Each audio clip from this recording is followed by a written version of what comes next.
Polina was 25 years old and worked as a nurse at a private clinic. She lived alone. Since childhood, the girl had dreamed of becoming a surgeon.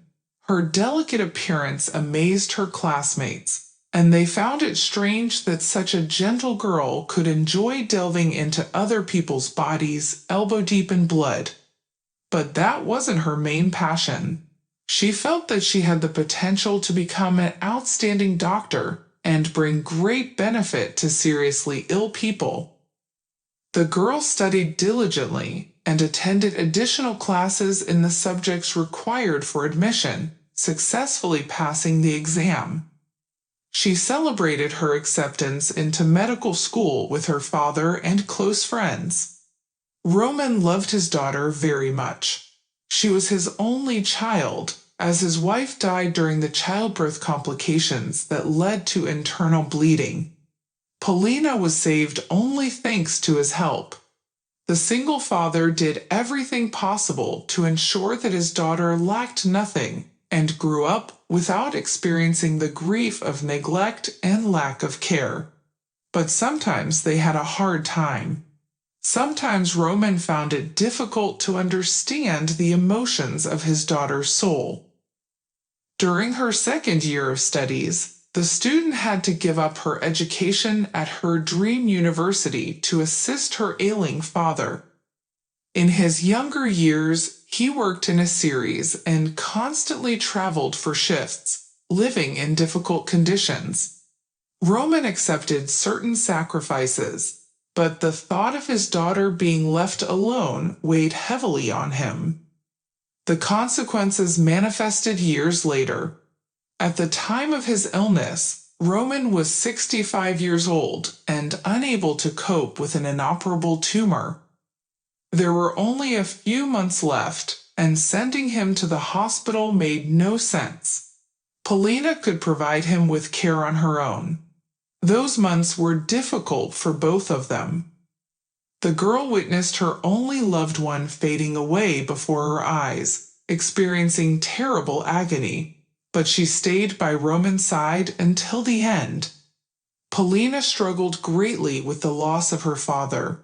She still woke up in tears, seeing his exhausted face as it was 2 years ago. All her acquaintances distanced themselves and left her alone to deal with the problems she had to face on her own. Continuing her studies became impossible as she lacked the strength and resources. Her medical education remained unfinished, but became her main support in the job search. Thanks to the recommendations from her university professors, who never lost hope in Polina's professional recovery, she managed to secure a position as a nurse at a private clinic. She received more than she expected. Polina treated the patients warmly, even those who were critical or prone to causing trouble. The clinic and private doctors understood that each patient required individual attention and represented high-class service. Polina believed that these people simply lacked attention at home. They were dealt with, but their relatives, who lived with them, expressed their dissatisfaction. Here they could receive the level of care they longed for. Polonishka Sunshine, one elderly woman, a frequent visitor to the clinic, addressed the nurse. "My grandson, Artem, will come tonight. Finally, you'll meet my grandson. He's shy, but don't be afraid to look after him. He's strict, he has a good job, works with smart people." "All right, Galina Vasilievna," the girl replied with a smile. "I promise not to offend him." Many elderly patients spoke to Polina about her kind and open nature, as well as her ability to administer IVs and injections effortlessly. The girl always paid great attention to any changes in the patient's condition and relayed them to the doctor. Galina Vasilievna was not the only one who wanted to see this sweet nurse in her family. Every other person proposed their lonely relative as a potential match for her. Such a peaceful scene, where Paulina patiently and with a smile received all these proposals, infuriated the senior nurse, Victoria. In turn, she was having an affair with the head of the department. He never raised his voice at her because he knew how to put her in her place. And Victoria had the temperament to be exactly what he wanted her to be. For this reason, the authoritative woman considered herself the queen of the clinic and didn't hesitate to give reprimands and orders to her subordinates. Paulina disliked her from the first glance. As soon as the girl was sent for an internship, the male staff, who usually gathered by the river, began to notice this sweet nurse. The senior nurse saw her as a rival and secretly wished to get rid of her, but no matter how hard she tried, she couldn't catch her subordinate making a mistake. Paulina was more educated and talented, and it irritated the senior nurse, but there was nothing she could do about it. One evening, when only the on-duty medical staff remained in the clinic, a homeless man appeared. He staggered, clutching his chest, and begged for help. "Please, kind people, help me," he whispered. "I'm not lying, I need help." "Where are you going, sir? You can't go in there." The nurses made a commotion, not allowing the stranger to approach the non-residential area. His appearance was disheveled, and the women assumed he had been in a fight somewhere, drunk or acting foolishly, which resulted in his friends leaving him on the street for the night. After all, it wasn't summer.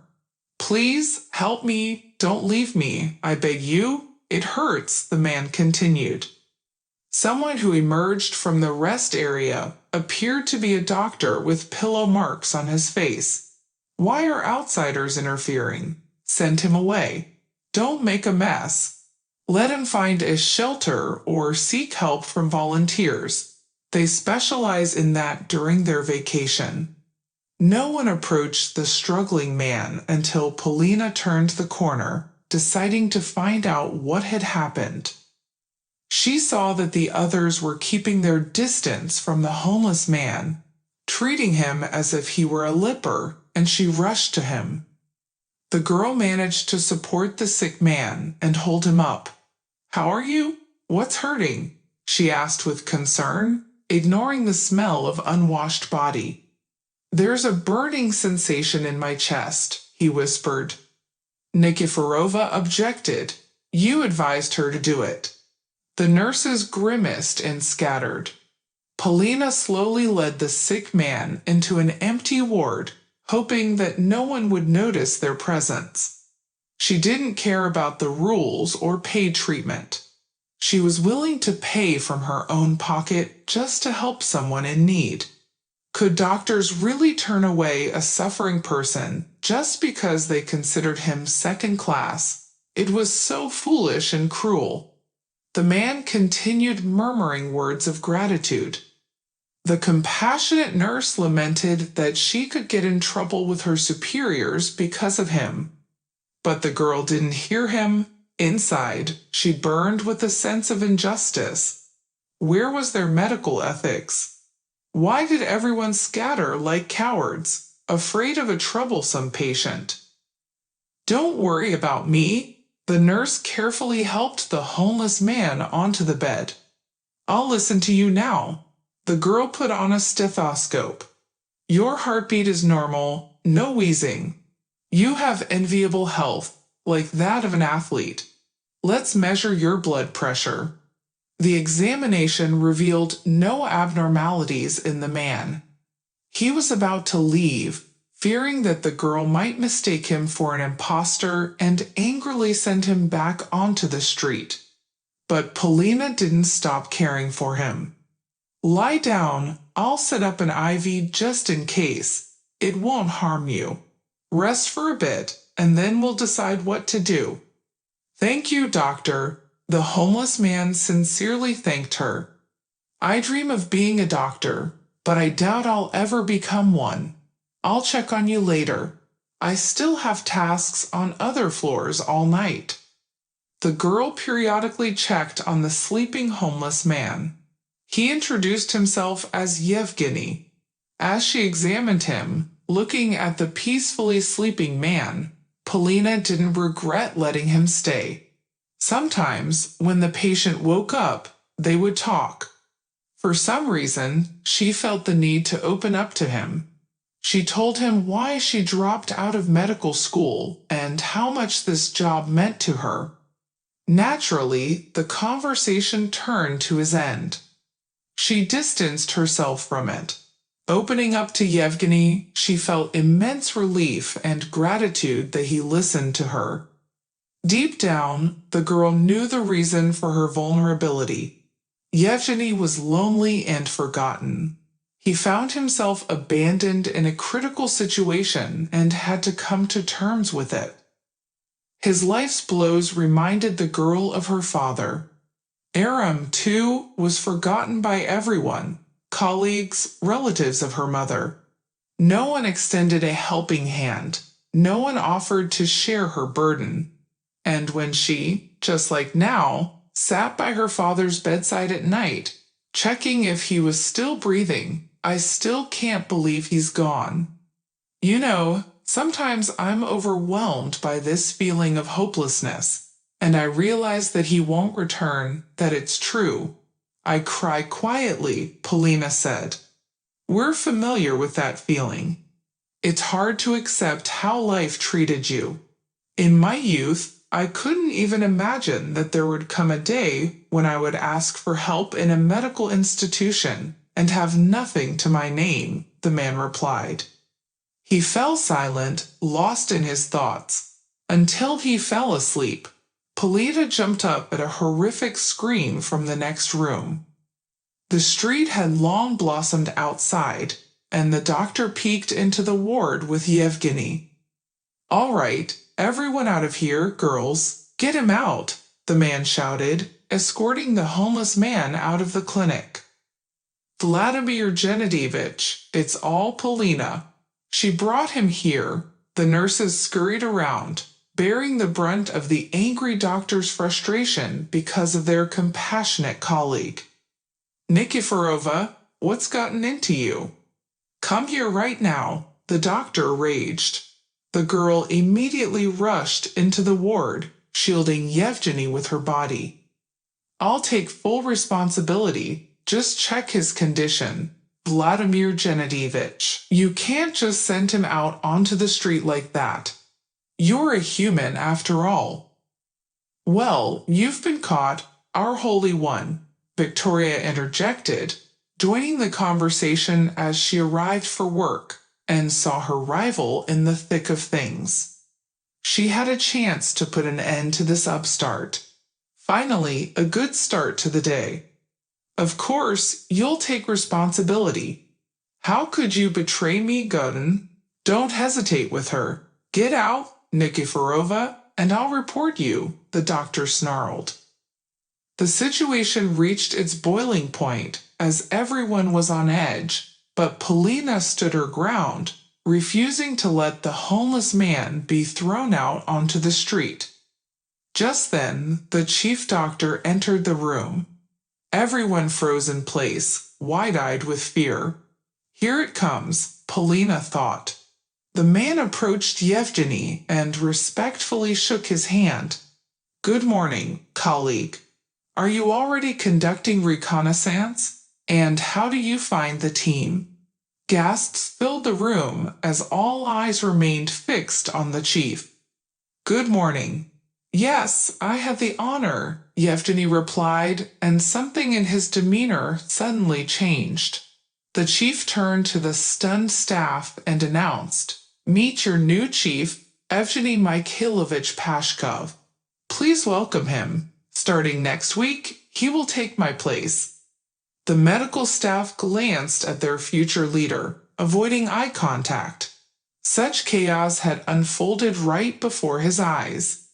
Yevgeny had his own specific approach to studying the dynamics within a team. He enjoyed playing games and seamlessly integrated himself into the clinic's life, deliberately provoking conflict situations. The staff's reaction revealed a lot to him. The first thing the new chief did was assume his position. He dismissed Vladimir Genadevich for violating the Hippocratic Oath by ignoring the symptoms of a heart attack in a homeless man and ordering him to be sent out onto the street, where he faced a real threat. Regardless of being a private organization, the well-being of a person in need should have concerned the doctor. From that day forward, Polina became the new chief's favorite. Victoria was pushed aside, and Polina was appointed in her place. Unable to bear such humiliation, Victoria resigned, cursing Yevgeny. The patients were delighted by Polina's promotion. The compassionate young nurses also received support from the chief in their recovery. Keep an eye on the University, Nikiforova. I expect you to join my clinic as a specialist once you complete your studies. Not as a rival, of course, Evgeny Mikhailovich. I haven't lost sight of you, the happy girl said. From the new year onwards, she recovered, and the student who replaced her changed, but Polina's passion for science remained the same. The professors congratulated her on her return and expressed hopes for her future professional success. The act of Yevgeny remained etched in her memory for a lifetime, and as a successful surgeon, she shared his story with students when giving lectures. If you enjoyed the story, please support me with a thumbs up button. To stay updated on the release of new interesting stories, subscribe and hit the bell icon. Wishing you all the best.